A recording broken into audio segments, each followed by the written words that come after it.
Well, good morning, ladies and gentlemen, and welcome to TravelMole broadcasts, which we've done quite a few in the last 3 or 4 months, or I have. That's all I do, actually. I just sit in this office and speak to people remotely.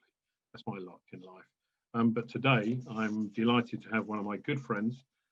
He also happens to be in the travel industry. He also happens to be the top man at Air Transat here in the UK. He's going to tell us about his feelings of the aviation industry, some of the new things that are coming out with Air Transat. So good morning and welcome, Adrian. Hey, Graham. Thanks for having me again. Nice to see you. No problem. Adrian, last time we spoke, you were in the depths of despair about the aviation industry. You were just about to take an AK-47 up to 10 Downing Street and waste everybody that had anything to do with a test and trace or quarantine, etc. Has the emergence of the news of vaccine and perhaps smaller quarantine periods and indeed quick testing at airports improved your mood? We've definitely had some really positive progress. That's for sure. I think the last time we spoke, we were pretty much treading water, waiting for a lot of the governing bodies and the governments in particular in the UK and around the world to take some positive action for us. So yes, we've had some progress. The reduction in quarantine to 5 days is a very, very welcome addition. I think we would all agree within the industry that the ultimate goal is naturally to get that down to zero, to get all sectors of travel back up and running, including business travel, which is so important to so many across the world. So yes, it's definitely been a positive.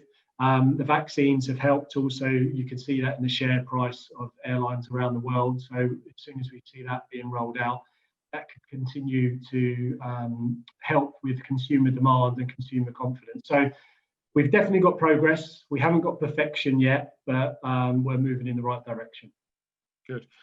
Talking of airline shares moving up, I'm assuming Air Canada's shares are moving up as soon as they knew that Adrian Keating was going to join the team. What's the latest on that? So the acquisition by Air Canada, they have come back with a different offer to what was being initially offered a year ago. So the purchase now will go to our shareholders again for review and approval on the 15th of December. Once, on the assumption that it gets approved, it will then go back to EC and Canadian governing bodies for final approval. If everything goes to plan, which is that they purchase us, we are looking probably at early next year for the acquisition to go through. Cool. Well, your bailiwick is obviously Canada and selling seats on aircraft from here to Canada. We spoke about track and trace. We spoke about speedy testing. We spoke about quarantine. Canada has had one of the toughest regimes in terms of who they let in. Do you have any feel? Have you had any correspondence with the Canadian authorities or Destination Canada? So I think we're all in contact all of the time. Myself in particular, I am on the regular weekly calls with Bar UK and IATA. They happen every Friday, and they give us as an airline community an update on what's happening behind the scenes. The changes to the UK government and their stance on quarantine and testing have been welcomed in Canada by all of the airlines and also Destination Canada. And I hope that the government in Canada will look at the blueprint that the UK government has done and adopt something similar, if not better, in the next coming weeks and days. Because as yet, they haven't made a change to their positioning on the border. It's still extremely restricted. And for me, for Air Transat in particular, we need both points of origin to open up to see any sort of demand come back. Cool. Well, but generally, as you say, things do appear, the atmosphere has changed somewhat in the last 2 or 3 weeks. There's been some political changes. There's been some physical changes, if you like, with the vaccine, and there's also been some law changes with regard, hopefully coming along with regard to quarantine. So you've got some new things that you obviously rely a lot on the UK travel trade to sell your seats. You've got some new things coming out. Perhaps you can tell me a little bit more about your new portal.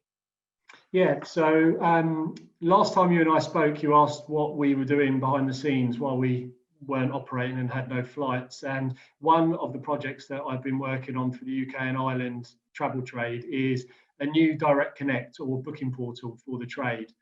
So we are not dissimilar to other airlines out there where we're diversifying our distribution channels. But what we've tried to do here is use this time to speak to the trade, Canadian specialists in particular, and small to medium enterprise agents, and ask what they would like from a direct connect portal or B2B portal from us. So we've been creating that. We're due to launch it this week.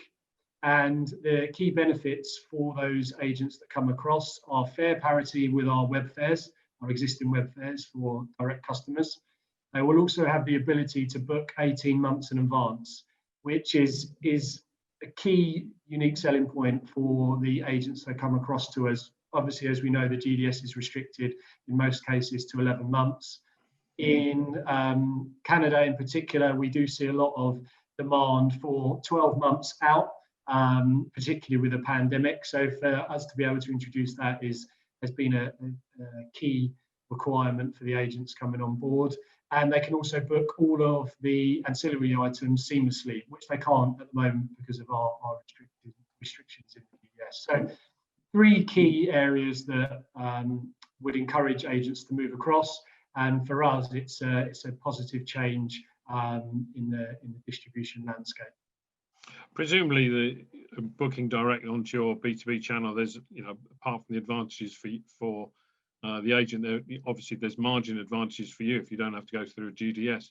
Are there any advantages for the agent themselves to avoid a GDS and go direct? Yeah, so along with those 3 key selling points, we'll also still be offering the agents a commercial agreement with us. And because of those savings that we make by switching across to our own direct connect, we can ensure that the commercial agreements are more lucrative. Not only for those small to medium agents on the portal and the Canadian specialists, but also for the larger agents that we know will never move across to the portal because of their desire to stay in the GDS. So overall, holistically, the savings mean that we can make our commercial deals richer across all of our agents, big and small, in the UK and Ireland. Excellent. Well, with all of that as a background, you're still taking bookings, I'm assuming, for 2021. What are forward bookings looking like?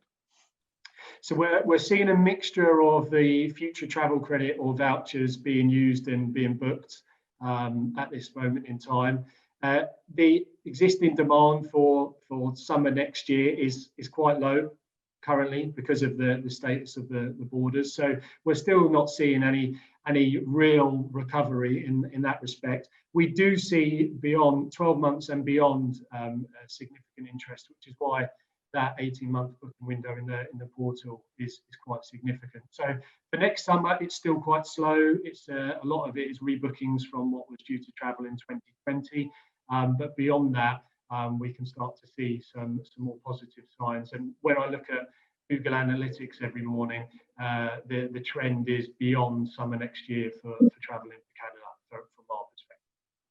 Cool. With that in mind, I noticed that 1 or 2 of the airlines, not that I don't think they compete with you in terms of Canadian trips, but they're offering all sorts of incentives to book for next year and this being so-called Black Friday, which I hate the term of because anyway, the industry seems to have adopted it.